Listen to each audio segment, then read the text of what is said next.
यीशु कौन है, इसके विषय पर हम पिछले 2 महीने से चर्चा कर रहे हैं और मरकुस इस बात का उत्तर जो है बहुत अच्छे से दे रहा है। और शुरू से ही मरकुस का जो लिखने का जो उसकी एक शैली है उसमें हम यही नोटिस कर रहे हैं कि he is giving the answer that who is Jesus. और हर एक इवेंट से, हर एक टीचिंग से, हर एक एपिसोड से वो यीशु की अथॉरिटी को, यीशु की आइडेंटिटी को, यीशु की डीएटी को वो रिवील करता चला आ रहा है। हमने देखा है कि यीशु जो है वो ही has the authority over every sickness. हर एक बीमारी के ऊपर यीशु का अधिकार है, पापों की क्षमा करने का अधिकार है। और पिछली बार हम देख रहे थे कि किस तरीके से फास्टिंग को लेके बात की जा रही है और वहाँ पर ये देखा है कि यीशु इसलिए आए ताकि वो एक नई वाचा हमें दे सके। He came to give us a new covenant, जिसके विषय में यिर्मयाह ने लिखा था यिर्मयाह की किताब में कि वो हमारे दिलों पे एक नई वाचा लिखेगा, एक नई व्यवस्था देगा। तो शुरू से हम इस चीज़ को देखते हुए आ रहे हैं कि यीशु के अधिकारों को हम अंडरस्टैंड कर सकें। We may understand the mission and the vision of Jesus when he came on this earth. और शुरू से जब से हमने चैप्टर 2 शुरू करा है तब से हम इस चीज़ को भी नोटिस कर रहे हैं कि बार बार यीशु के कार्यों के ऊपर, यीशु के एक्शंस के ऊपर सवाल पूछा जा रहा है। या तो वो कुछ करते हैं तब सवाल पूछा जाता है, या उनके चेले कुछ करते हैं तो सवाल पूछा जाता है, और कुछ नहीं करते हैं तब भी सवाल पूछा जा रहा है। So we are living in a most complex world. एक ऐसे समाज में जी रहे हैं जहाँ पे बहुत ही ज़्यादा जटिलता है, कठिनता है। कल्पना कीजिए थोड़ी देर मेरे साथ कि अगर यीशु हमारे समय में आए होते, मान लीजिए कि यीशु अभी तक नहीं आए हैं और इस समय में आए होते तो क्या क्या इश्यूज़ होते। जिस वक्त यीशु आए हैं, जब हम बाइबल के हिसाब से देख रहे हैं, मत्ती, मरकुस, लूका, यूहन्ना जब उनकी मिनिस्ट्री के बारे में लिख रहे हैं, उनकी लाइफ के बारे में लिख रहे हैं, तो वहाँ पर हम एक चीज़ देख रहे हैं कि सदुकी हैं, फरीसी हैं, शास्त्री हैं और अलग अलग किस्म के लोग हैं। And they are asking questions. कोई भी काम करते हैं यीशु उसके पीछे एक सवाल पूछा जा रहा है। कल्पना कीजिए हमारे समाज में तो इससे ज़्यादा ग्रुप्स हैं। हो सकता है कि अगर आज हमारे समय में आए होते तो 7th डे एडवेंटिस्ट वाले जो हैं उनका कोई और क्वेश्चन हो सकता है वर्शिप डे को लेके, या मेथोडिस्ट वाले शायद पूछेंगे कि हम लोग तो छिड़काव का बपतिस्मा देते हैं और आप डूब का बपतिस्मा ले रहे हैं। ये CNI, CSI, जैकोबाइट्स हैं, मैनोनाइट्स हैं, आमिश है, पेंटिकॉस्टल्स हैं, मॉर्मन्स हैं, ओनली जीसस वाले हैं, जेहोवा विटनेस या कैरिस्मेटिक्स, इतने सारे ग्रुप्स हैं। तो अगर यीशु इस वक्त आए तो यीशु के हर एक एक्शंस के ऊपर कितने सवाल पूछे जाएंगे। हो सकता है जो अन्य भाषा बोलते हैं वो अन्य भाषा को लेकर सवाल पूछेंगे और जो नहीं बोलते हैं वो उसके हिसाब से सवाल पूछेंगे। ओनली जीसस वाले कुछ और तरीके के सवाल पूछ सकते हैं, तो मैनोनाइट्स हो सकता है कि उनके सवाल बहुत ही फ़र्क हो सकते हैं। आमिश शायद होंगे कि हमें इससे कोई लेना देना नहीं है। जेहोवा विटनेस वाले शायद अपने आप को डिस्टेंस मेंटेन करेंगे। We are living in a most complex world. और ये क्यों इतने सारे ग्रुप्स हैं? Because every denomination has their own sets of rules. Same Bible है लेकिन सबके सिद्धांत, सबके प्रिंसिपल्स और सबके कोई ना कोई एक विशेषता है, एक यूनिकनेस है जिसको लेके वो चल रहे हैं। And based on those sets of rules they have their denominations। क्योंकि फरीसियों को जब हम बात करें, क्यों हम इस चीज़ की बात कर रहे हैं? क्योंकि हम शुरू से इस चीज़ को देखते हुए आ रहे हैं कि जब यीशु आए तो जिस वक्त यीशु पृथ्वी पर हैं उस वक्त लोग जो थे मूसा की व्यवस्था को, जो परमेश्वर के द्वारा मूसा को दी गई थी, उस व्यवस्था को मानना ज़रूरी था। उस व्यवस्था के अंदर 613 आज्ञाएँ हैं। And this was a constitution of the Israelites. So they suppose to fulfil the law of Moses. और साथ ही साथ मोज़ाइक लॉ है, ये फ़ैरिसिक लॉ है, यानी कि शास्त्रियों ने अपने नियम कानून बनाए हुए हैं जिसको पालना ज़रूरी है, मानना ज़रूरी है। तो मूसा की व्यवस्था और फरीसियों के बनाए हुए अपने इंटरप्रिटेशंस, अपने तौर तरीके उन कानूनों को मानने के लिए, तो लोग जो हैं पूरी तरीके से दबे हुए हैं, फ्रस्ट्रेटेड हैं, कुचले हुए हैं। हर एक दिन को लेके कोई ना कोई एक लॉ है। और आज जब हम बात करने जा रहे हैं, we are going to talk about the Sabbath. सबत का दिन जो है, अगर हम यहूदियों की बात करें तो यहूदियों के 2 लॉ जो थे, वो 2 प्रिंसिपल्स जो थे वो बहुत ही इंपॉर्टेंट थे। पहला सबत, दूसरा डाइटरी लॉ, खाने पीने के सिद्धांत। सबत का दिन उनके लिए बहुत इंपॉर्टेंट था और खाने पीने की व्यवस्थाओं को लेके क्या खा सकते हैं और क्या नहीं खा सकते, ये दोनों 2 पिलर ऐसे हैं यहूदी समाज के जिसमें वो किसी भी तरीके का कॉम्प्रोमाइज़ या किसी भी तरीके को मिक्स नहीं कर सकते हैं किसी चीज़ से। These two were the most important pillars of the Jewish community. हमें याद होगा डैनियल की किताब में कि डैनियल जब बाबुल में है और खाने पीने की चीज़ें आ रही हैं तो उसने इस बात का फैसला किया that he will not defile himself. वो अपने आप को बाबुल का वो खाना खा के जो नहीं पता कि किस जानवर को काटा गया है या कैसा कौन सा जानवर है, किस तरीके का मीट है, तो उसने बोला कि मैं सिर्फ क्या करूँगा, वेजिटेबल्स खाऊँगा, हरी सब्जियाँ खा के मैं वी विल बी सेटिस्फाइड। क्यों? क्योंकि वो किसी भी तरीके से अपने डाइटरी लॉ यानी खाने पीने के जो उसके नियम कानून है उसमें कॉम्प्रोमाइज़ नहीं करना चाहता है। हमने प्रेरितों के काम में देखा था कि पतरस जब भूखा है तो उसने एक दर्शन देखा कि एक शीट, एक चादर है ऊपर से आ रही है जिसमें हर तरीके का जानवर है और आवाज़ आई कि उठ, मार और खा। और पतरस के लिए ये बहुत कठिन था कि उन जानवरों को देखे जिसे खाना व्यवस्था के हिसाब से गलत है और वो उसको रिजेक्ट करता है। और 2-3 बार ये दर्शन देखा गया और पीटर जो है उस चीज़ को खाने के लिए तैयार नहीं था। तो ये दो लॉ जो हैं, ये सबत और डाइटरी, ये दोनों इंपॉर्टेंट थे। तो आज हम देखेंगे सबत के बारे में। मैं विश्वास करता हूँ कि पिछला हफ्ता जो गया जब हम फास्टिंग के बारे में बात कर रहे थे तो उससे आपको सीखने को मिला है, ब्लेसिंग्स मिली हैं, और अब आपको पता है कि अगर आप फास्टिंग करते हैं तो क्यों करते हैं और कैसे करते हैं। मेरी इच्छा यही है कि जब आप इस तरीके से वचनों को सुन रहे हैं, मरकुस की किताब से यीशु के अधिकारों को सीख रहे हैं, यीशु कौन है इसके बारे में सीख रहे हैं, तो सिर्फ सुनने वाले ना बने बल्कि अपने जीवन में इनको लागू करें ताकि हमारे जीवन फ़र्क हो सके। तो इन्हीं बातों के साथ हम प्रार्थना के साथ आगे बढ़ते हैं और देखते हैं कि आज परमेश्वर हमसे सबत के विषय में क्या बात करना चाहते हैं। आइए हम प्रार्थना करें। प्रभु, हम आपका धन्यवाद देते हैं आज के दिन के लिए। धन्यवाद देते हैं प्रभु कि अब तक जितने भी संदेश हमने देखे हैं प्रभु, उन सब से आपने हमसे बातचीत करी है, हमें ब्लेस करा है प्रभु, और हमें सिखाया ताकि हम आपके वचनों के अनुसार अपने जीवनों को जी सकें। हम सिर्फ सुनने वाले ना बने लेकिन आपने वचनों को जानने वाले, आपके वचनों को मानने वाले, अपने वचनों पर चलने वाले बन सकें। प्रभु हमारी मदद करें, विशेष तौर से आज भी प्रभु आप हमसे बातचीत करें। हर एक सुनने वाले के लिए मेरी यही प्रार्थना है प्रभु कि कन्विक्ट करें हर एक जन को ताकि हर एक के जीवन में आपकी ब्लेसिंग्स आ सके। यीशु मसीह के नाम से इस प्रार्थना को मांगते हैं, आमीन। सबत एक ऐसा शब्द है, एक ऐसा विषय है, एक ऐसा प्रिंसिपल है जो सारी व्यवस्थाओं से सबसे पहले दिया गया है। क्योंकि सबसे पहले हमें ये देखना है कि सबत की शुरुआत कहाँ से और सबत क्या है। क्योंकि आज हम देखेंगे मरकुस उसका 2 और उसकी 23वीं आयत से, book of Mark chapter 2, and we will see from verse 23 से लेके पूरा आगे चैप्टर 2 और चैप्टर 3 की फर्स्ट 6 वर्सेस, यानी कि 2 का 6 से लेके 28 तक और 3 का 1 से लेके 6 तक, ये दोनों पोर्शंस को देखेंगे क्योंकि दोनों पोर्शंस के अंदर सबत की बात की जा रही है। और तीनों सिनॉप्टिक जो गॉस्पल है, तीनों ने इन दोनों एपिसोड को सीक्वेंस में ही रखा है, एक साथ ही रखा है। तो हम इस बात को मान सकते हैं कि ये दोनों चीज़ें साथ साथ हुई हैं, आगे पीछे हुई हैं और दोनों सबत से ही रिलेटेड है। सो जब हम उत्पत्ति की किताब में जाते हैं तो वहाँ पे पता चलता है उत्पत्ति 2 के 2 और 3 में कि जब परमेश्वर ने सारी सृष्टि की रचना कर ली, in 6 days God created everything and the 7th day he called the day of rest। 7वां दिन सबत का दिन है, आराम का दिन है। And this was the first principle that God give. और आइडिया सिर्फ यही है कि मनुष्य को 6 दिन काम करना है and 7th day would be the day of relaxation, the day would be the worship, the day would be the Holi, कि इस दिन कोई काम नहीं करना, नो लेबर वर्क। फिर जब हम निर्गमन उसके 16 में पढ़ रहे हैं तो वहाँ पर हम देख रहे हैं कि जब इजरायली लोग वाचा के देश की तरफ जा रहे हैं मिस्र से निकल के, तो वहाँ पे भी सबसे पहले इस सबत के दिन की बात की जा रही है। फिर हम देखते हैं कि निर्गमन 20 के अंदर जब परमेश्वर ने अपने हाथ से 10 आज्ञाएं दी हैं तो उसमें सबत के दिन का जिक्र किया गया, जहाँ पे ऐसा बोला गया कि तू विश्राम दिन को पवित्र मानने के लिए स्मरण रखना, remember the day of Sabbath, consecrate yourself and worship God।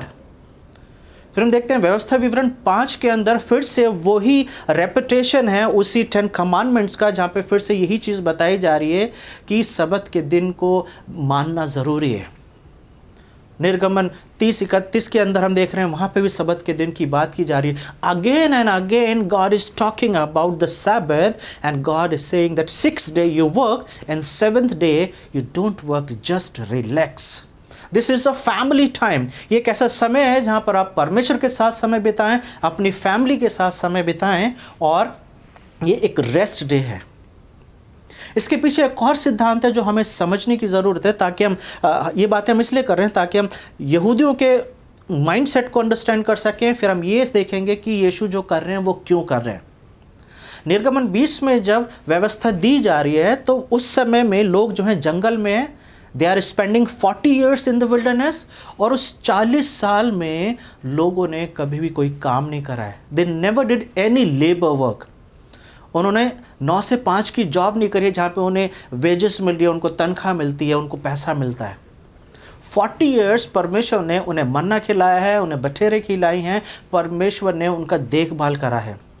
और वहाँ पे ऐसा देखा जा सकता है कि 6 दिन मन्ना गिरा करता था स्वर्ग से, और लोगों को यह आज्ञा दी गई थी कि आपको जाके हर दिन के हिसाब से बटोरना है। अगर किसी ने कम लिया है तो उसके लिए वो पूरा होगा, किसी ने अगर ज़्यादा लिया है तो उसके लिए वो सफिशिएंट रहेगा, लेकिन अगर किसी ने थोड़ा सा बचाया अगले दिन के लिए तो वो सड़ जाएगा, खराब हो जाएगा।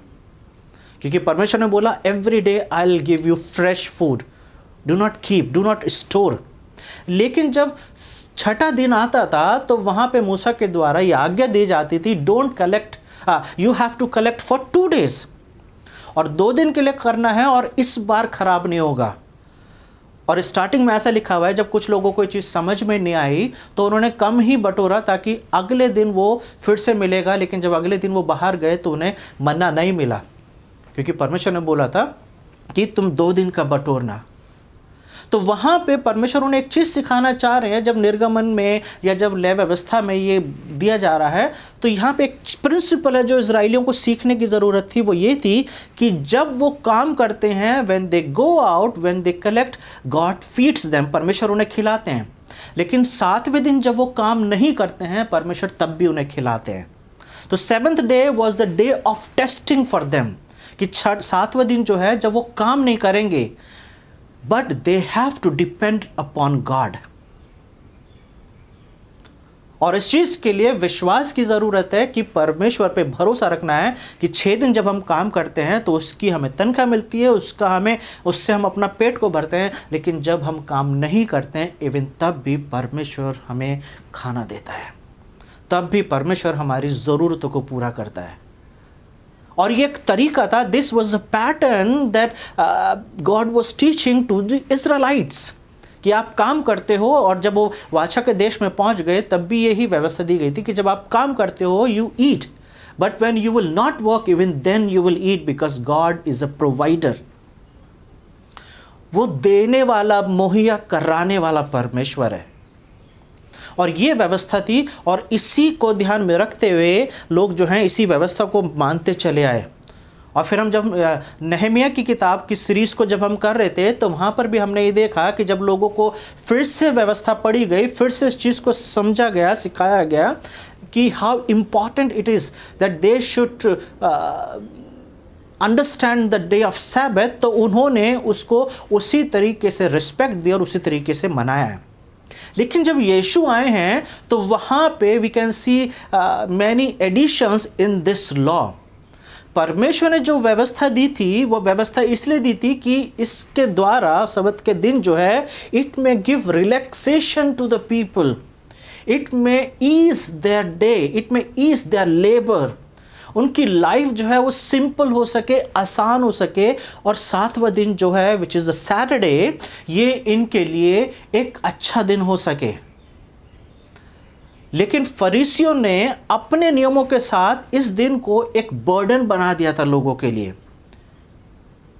और वो बाहर जाके सबत के दिन ये देखते थे कि लोग किस तरीके से अपने जीवनों को जी रहे हैं। और यहाँ पे 23वें वर्ष में ऐसा लिखा हुआ है, मरकुस 2 उसके 23 से मैं पढ़ रहा हूँ। ऐसा हुआ कि वो सबत के दिन खेतों में से होकर जा रहा था और उसके चेले चलते हुए बाले तोड़ रहे थे। फसल नहीं काट रहे हैं लेकिन चलते हुए बाले तोड़ रहे हैं। और उसके चेले चलते हुए बाले तोड़ने लगे। और तब फरीसियों ने उससे कहा, देखिए सबत के दिन वो काम करते हैं जो उचित नहीं है कहीं पर भी ऐसा नहीं लिखा हुआ था कि ये जो है अनलॉफुल है, कि अगर आपने एक बाल तोड़ ली तो वो उसको काम करने की कैटेगरी में डाल रहे हैं, which is not the idea of Sabbath. लेकिन ये उनके नियम थे। और यीशु ने पलट के उनसे जवाब दिया, उसने उनसे कहा, क्या तुमने यह कभी नहीं पढ़ा कि जब दाऊद को आवश्यकता हुई और जब वो और उसके साथी भूखे हुए, तब उसने क्या किया? उसने कैसे अबियातार महायाजक के समय परमेश्वर के भवन में जाकर भेंट की रोटियां खाई, जिसका खाना याजकों को छोड़ और किसी को भी उचित नहीं था। आपको पता होगा टेंपल में दो हिस्से होते थे, एक मोस्ट होली प्लेस और एक होली प्लेस। होली प्लेस में एक टेबल हुआ करती थी जिसके ऊपर 12 रोटियां रखी जाती थी, 6-6। और ये 12 रोटियां जो है 12 गोत्रों को, 12 ट्राइब्स को रिप्रेजेंट करती थी, that how God is fellowshipping with the tribes of Israelites. और ये जो रोटियां थी, इनको खाने का आदेश सिर्फ महायाजकों को था, क्योंकि वो पवित्र माने जाते थे। और यहाँ पे पवित्रता का मतलब है that they are pure from every side. Like वो किसी भी स्त्री के साथ उनका कोई सेक्सुअल रिलेशनशिप नहीं है, वो किसी भी तरीके से अपवित्र नहीं हुए हैं, और इसलिए दे वर अलाउड टू ईट। लेकिन यहाँ पे यीशु पूछ रहे हैं कि तुम्हें नहीं पता कि दाऊद ने वो चीज़ करा था जो व्यवस्था के हिसाब से गलत था, यानी कि व्यवस्था के हिसाब से उन्हें नहीं करना चाहिए था। और फिर इसी बात को करते हुए 27वें वर्ष में यीशु बोल रहे हैं, तब उसने उनसे कहा, सबत का दिन मनुष्य के लिए बनाया गया है, ना कि मनुष्य सबत के दिन के लिए बनाए गए हैं। इसलिए मनुष्य का पुत्र सबत के दिन का भी स्वामी है। This was the direct attack from Jesus on the Pharisees.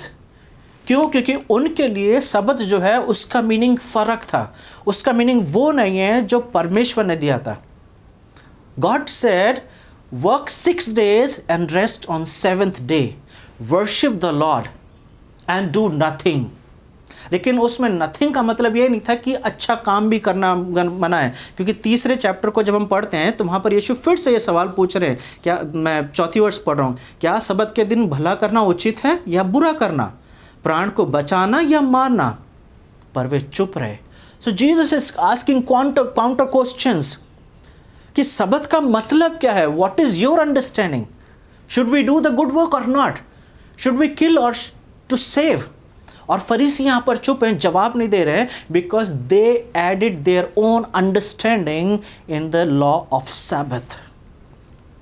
और इन दोनों इंसिडेंट्स में, दोनों घटनाओं में यीशु जो हैं फरीसियों को उसी ओल्ड जो ओरिजिनल उसका मीनिंग है उसको एक्सप्लेन कर रहे हैं, but for them it was the violation.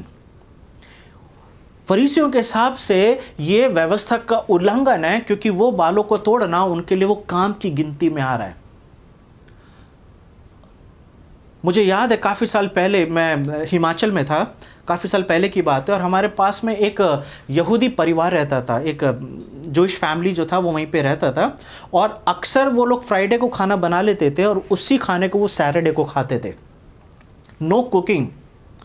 और हमारे लिए बड़ा सरप्राइजिंग था, तब मैं भी प्रभु में बहुत स्ट्रांग नहीं था, लेकिन मैं ये चीज़ देखता था कि फ्राइडे को खाना बनाया हुआ है और उसी को सैटरडे खाते थे, मतलब कि नो कुकिंग ऑन सैटरडे।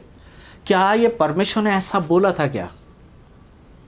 परमेश्वर ने बोला था do not work. Do not work means do not go for earning, just be with your family, worship the God together with your family. एक साथ मिलकर परमेश्वर की आराधना करनी है और परमेश्वर को इंपॉर्टेंस देनी है, परमेश्वर के साथ समय बिताना है। And this is a day of holy, this is a relax day, this is the day where you will do nothing.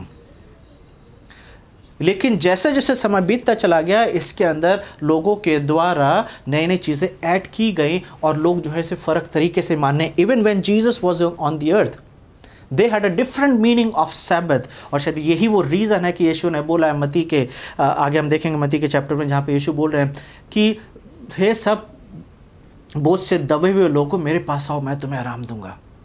किस बोझ से दबे हुए की बात कर रहे हैं यीशु? यीशु उसी दबे हुए की बात कर रहे हैं कि लोगों के ऊपर व्यवस्था का बोझ और लोगों के ऊपर फरीसियों के नियमों का बोझ इतना था कि किसी भी तरीके से उनके लिए जीना बड़ा मुश्किल हो रहा था। When Jesus came on the earth, the greatest enemy of the Israelites were the Pharisees. क्योंकि उन्होंने नियमों को इतना कठोर करा हुआ था कि लोग परमेश्वर की आराधना के लिए उन्हें नहीं पता था कि उन्हें सही करना क्या है और गलत करना क्या है। और इसलिए यीशु के हर एक एक्शन के ऊपर सवाल पूछा जा रहा है, और यीशु यहाँ पर ये बता रहे हैं दैट आई एम द, यहाँ पे 28वें वर्ष में लिखा हुआ 2:18 में, इसलिए मनुष्य का पुत्र सबत के दिन का भी स्वामी है। So he saying I am the lord of the Sabbath. और ये उनके लिए ब्लास्फेमी थी, क्योंकि ओल्ड टेस्टामेंट में we can see that God is talking about that keep holy the Sabbath, consecrate yourself, अपने आप को अलग करो, सबत के दिन को मानो। So in Old Testament we see that God is talking about the Sabbath, and in New Testament we see that Jesus is saying I am the lord of the Sabbath. पुराने नियम में परमेश्वर बोल रहे हैं कि सबत के दिन को मानना जरूरी है। वो खुद अपने हाथ से 10 आज्ञाओं में सबत के बारे में लिख रहे हैं और बार बार यहूदियों को सबत के दिन को मानने के लिए बोल रहे हैं। पुराने नियम में हम इस चीज़ को देखते हैं, और नए नियम जब आ रहा है, जब यीशु हैं, तो हम इस चीज़ को देख रहे हैं कि यीशु बोल रहे हैं कि मैं सबत के दिन का स्वामी हूँ। So basically Jesus is saying, I am the same God who gave you the commandment of the Sabbath, and now I am telling you that I am the Lord of the Sabbath. तो जो पुराने नियम में बोला गया है और जो मैं अब बोल रहा हूँ, we are the same, I am the same person. और फरीसियों के लिए ये एक्सेप्ट करना बहुत मुश्किल था।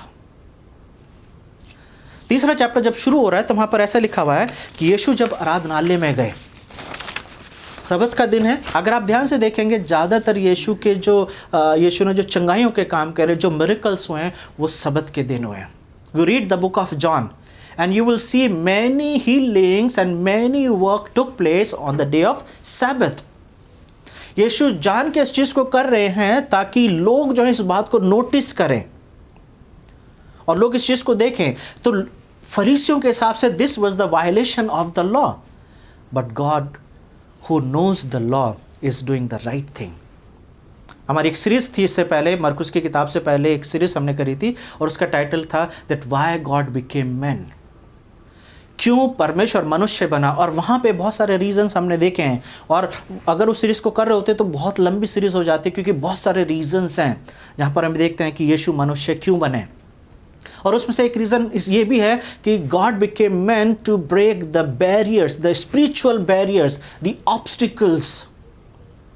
ये एक स्पिरिचुअल बैरियर्स थे जहाँ पे लोग व्यवस्था के साथ साथ उन बातों को मान रहे हैं जो मानना आसान नहीं था। तीसरे चैप्टर में लिखा हुआ है, वो फिर आराधनालय में गया और वहाँ एक मनुष्य था जिसका हाथ सूखा था, और वे उस पर दोष लगाने के लिए उसकी घात में लगे हुए थे कि देखे वो सबत के दिन उसे चंगा करेगा कि नहीं करेगा। तो एक चीज़ तय है, जब हम पिछला पोर्शन पढ़ रहे थे 23 से लेकर 28 तक, तो वहाँ पर हम देख रहे हैं कि यीशु जहाँ भी जा रहे हैं, फरीसियों के पास कोई काम नहीं है, दे जस्ट फॉलोइंग जीसस। वो खेत में भी यीशु के पीछे पीछे जा रहे हैं, and they have enough time to notice कि उसके चेले जो हैं वो बालें तोड़ रहे हैं। जैसे CBI और FBI, their eyes are with Jesus और उसके चेलों के ऊपर, कि वो क्या करते हैं, कैसे करते हैं, क्या बोलते हैं और कैसे बोलते हैं। तो उन्होंने खेत में चीज़ को नोटिस करा है कि वो बालें तोड़ रहे हैं, and now their eyes on Jesus, कि उन्हें पता है कि यहाँ पर एक ऐसा व्यक्ति बैठा हुआ है जिसको फिजिकल हीलिंग की ज़रूरत है, और वो देखना चाह रहे हैं कि वो क्या करेंगे। उसने सूखे हाथ मनुष्य से कहा, बीच में खड़ा हो। अब यहाँ पर एक चीज़ है कि ये जो व्यक्ति है जिसका हाथ सूखा हुआ है, he has not come for the healing. अक्सर हम ये देख रहे हैं कि किसी न किसी बीमार को लाया जा रहा है कि वो ठीक किया जाए, या लोग बीमार आ रहे हैं या कोढ़ी आ रहे हैं और वो यीशु से रिक्वेस्ट कर रहे हैं कि have mercy on us, heal us. लेकिन यहाँ पर ये व्यक्ति ऐसा नहीं है कि ये चंगाई पाने के लिए आया है। He is sitting there. हमें नहीं पता रीज़न क्या है, क्या फरीसियों ने से वहाँ बिठाया था कि देखें कि क्या होगा, या ये खुद रेगुलर वहाँ पे वर्शिप करने आता था सबत के दिन। We don't have these informations, but one thing we know that this man was sitting on the sabbath in the synagogue. और आराधनालय में जब बैठा हुआ है और यीशु जब खड़े हुए उन्हें शिक्षा दे रहे हैं, यहाँ पे लिखा हुआ 3 वर्ष में, यीशु ने सूखे हाथ वाले से कहा, बीच में खड़ा हो जा। ये जो लैंग्वेज है, ये ऐसा लगता है एक अग्रेशन है, एक गुस्सा है, क्योंकि आगे लिखा हुआ है चौथी वर्ष में, उसने कहा, क्या सबत के दिन भला करना उचित है या बुरा करना, प्राण को बचाना या मारना? वे चुप रहे। उसने उनके मन की कठोरता से उदास होकर उनको क्रोध से चारों ओर देखा। We can see the groaning and the anger in Jesus. यीशु को गुस्सा आ रहा है, वो he can sense, he can know that they are looking. वो एक कुछ एविडेंस चाहते हैं, वो कुछ ऐसा पॉइंट ढूंढ रहे हैं ताकि वो यीशु पे दोष लगा सके। And Jesus, he can know their views. और उस अथॉरिटी के साथ, एक अग्रेशन के साथ यीशु ने शायद उसे बोला होगा, स्टैंड अप, और वो खड़ा हो गया। और उसे नहीं पता उसके साथ क्या होने वाला है, लेकिन यहाँ पे ऐसा लिखा हुआ है। यीशु ने चारों ओर देखा और उस मनुष्य से कहा, अपना हाथ बढ़ा। उसने बढ़ाया और उसका हाथ अच्छा हो गया। Immediately his hand was restored. धीरे धीरे ठीक नहीं हुआ। हम बार बार इस चीज़ को देख रहे हैं कि यीशु की चंगाई जो थी वो इतनी चमत्कारी थी कि वो उसी टाइम इंस्टेंट हीलिंग थी और उसी वक्त वहाँ पे रिजल्ट आता था। ऐसा नहीं है कि वो दवाई दे दी गई है और कुछ दिनों के बाद उसका रिजल्ट आएगा, धीरे धीरे ठीक होगा। उसी वक्त, तुरंत, immediately we can see the result of the healing. और छठी वर्ष में लिखा हुआ है, तब फरीसी बाहर जाकर तुरंत हेरोदियों के साथ उसके विरोध में सम्मति करने लगे कि उसे किस प्रकार नष्ट करेंगे। So this was a blasphemy. This was a forbidden for them to see Jesus doing something good even on the Sabbath. This is their testimony. This is their understanding. जब यीशु ने सवाल पूछा कि सबत के दिन सही करना या अच्छा करना सही है या गलत है, प्राण देना या बचाना सही है या गलत है, they were quiet. And they are the people, they have more understanding of the scripture. हमारे समाज में भी कई बार चैलेंजेस तब आते हैं जब सो कॉल्ड क्रिश्चियंस, जो लोग मसीह समाज में पैदा हुए हैं, मसीह परिवारों में पैदा होते हैं। और आपने कई बार सुना होगा कि जब लोग when people talk about themselves कि मेरे तो पापा पास्टर हैं, मेरे तो दादा पास्टर थे, we can see the spiritual pride in people. या तो उन्हें ज्ञान ज़्यादा है, या हो सकता है वो कैसे फैमिली से आते हैं जहाँ पर उन्हें ऐसा लगता है they have some spiritual standing somewhere in the society. यीशु के भी पीछे जो चैलेंजेस आ रहे हैं वो उन्हीं लोगों से आ रहे हैं जिनको स्क्रिप्चर का ज्ञान है। They were the people, Pharisees were the people, they knew Torah by heart, they knew the law by heart. Sadducees, they were the people, they knew the Pentateuch. उन्हें पंच ग्रंथ पता है। शास्त्री वो हैं जो अपने हाथों से पंच ग्रंथ को लिखा करते थे। So these were the scholars, these were the educated people. ये वो लोग हैं जिन्हें व्यवस्था पता है, जिन्हें पुराना नियम अच्छे से पता है। And they give tough time to Jesus. और जो लोग व्यवस्था को नहीं जानते हैं, जो लोग एक स्पिरिचुअल कैटेगरी में नहीं आते हैं, दे वर वेलकमिंग जीसस। इसलिए बार बार ये आ रहा है कि चुंगी लेने वाले और व्यभिचारी स्वर्ग के राज्य में प्रवेश करेंगे, क्योंकि कोई भी स्पिरिचुअल स्टैंडिंग नहीं है उनके लिए आत्मिकता कहीं पर भी नहीं है। May be they were the people, they were not allowed to enter into the sabbath, into the synagogue. आराधनालय में शायद उनके लिए एंट्री नहीं है, उनके लिए किसी भी तरीके की एंट्री नहीं है समाज में। But they were the people that they were welcoming Jesus. और जिनको ज्ञान है, छठी वर्ष में लिखा हुआ है, they started looking a time to kill Jesus. क्योंकि व्यवस्था को उनके हिसाब से वायलेशन होते हुए देख के they want to kill Jesus. और यहाँ से हम मरकुस इस बात को बता रहे हैं कि चैप्टर 3 का जब ये वाला पोर्शन जब आ रहा है जहाँ पे वो सबत के दिन चीज़ों को अलग तरीके से होते हुए देख रहे हैं, this was the beginning that they started conspiracy. उन्होंने षड्यंत्र रचना शुरू कर दिया, स्कीमिंग करना शुरू कर दिया। और किसके साथ करा है? हेरोदियों के साथ। ये हेरोदियो जो थे, they were the secular people, they were not the religious people. हेरोदियो जो थे, ये वो लोग थे जो किसी भी रिलीजियस ग्रुप से संपर्क नहीं रखते थे। They were kind of a atheist.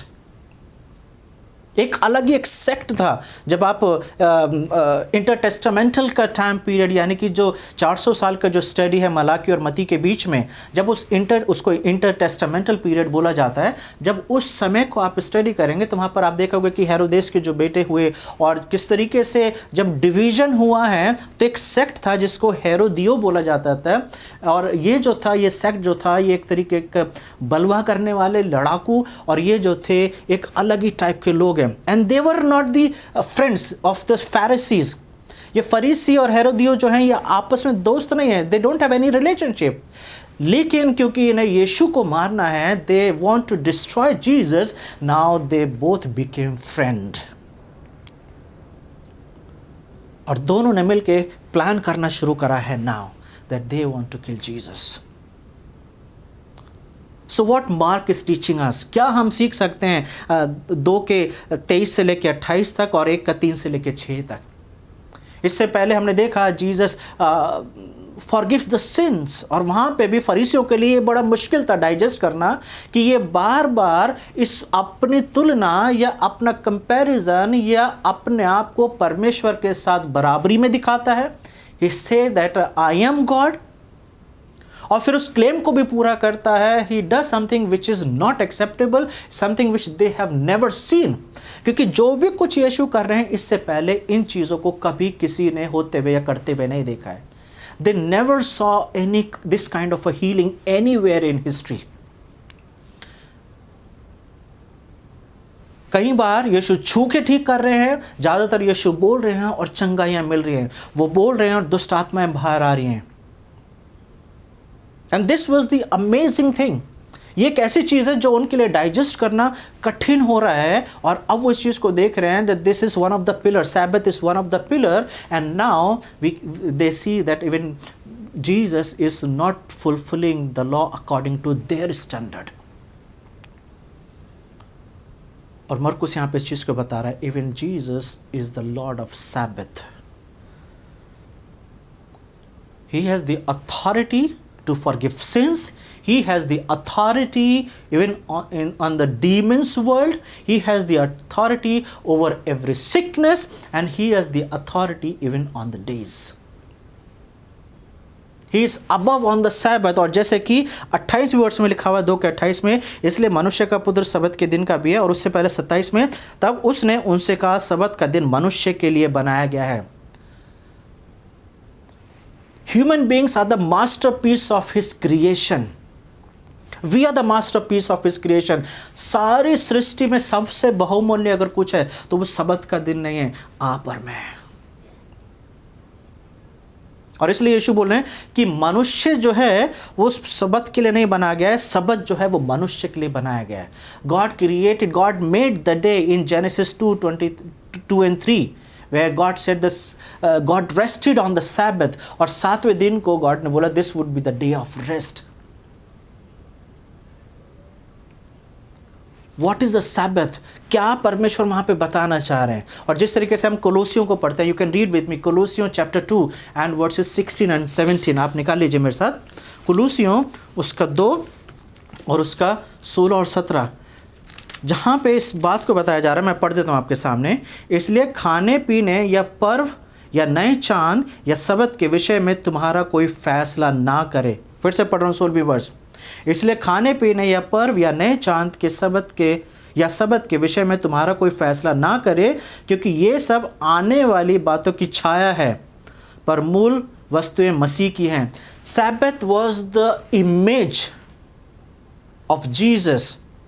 सबत जो है वो एक छाया है, एक इमेज है जो यीशु में पूरा करती है। जिस तरीके से इब्रानियों का लेखक उसके 4th वर्ष में, 4th चैप्टर में वो बता रहा है that we have Jesus, we can rest in Jesus.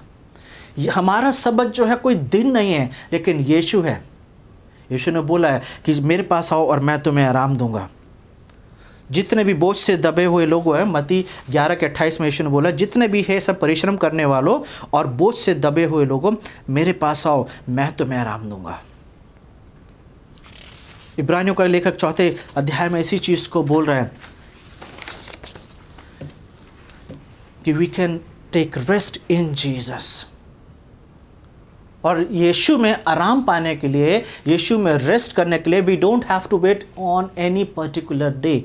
Every day is a sabbath for us because Jesus is the lord of sabbath. दुख की बात यह, कुछ लोग अभी भी सिर्फ किसी एक दिन को फॉलो कर रहे हैं. और जैसे पॉल जो है कोलोसियों को जब लिख रहा है, Paul is asking the church of the Colossians, the believers of the Colossians, don't follow the day, follow the Jesus. Because Jesus is the Lord of even on the Sabbath. He is the Lord of the Sabbath. किसको आप follow कर रहे हैं? Are you following a day or are you following a Jesus? क्योंकि अगर आप यीशु को follow कर रहे हैं तो हर एक दिन आराधना का दिन है, हर एक दिन हम यीशु में विश्राम कर सकते हैं. हर एक दिन जो है वो हमें दिया गया. जैसे पत्रस 1 के पहले पत्रस 5 के 1 में लिखा हुआ है, cast all your anxiety on him because he cares for you. अपनी सारी चिंताएं फिक्र हम यीशु को दे सकते हैं. We can give all our anxiety, all our cares, all our worries to Jesus because he cares for us. और जब हम यीशु के पास आ गए हैं, then we have the complete rest. When we read the Hebrews chapter 4, वहाँ पे लेखक यही बोल रहा है कि यीशु के साथ उस सबत में हमें विश्राम करना है, क्योंकि वो ही हमें आराम देने के लिए है. So this is one of the mandate, this is one of the mission of Jesus that he came to give us the piece.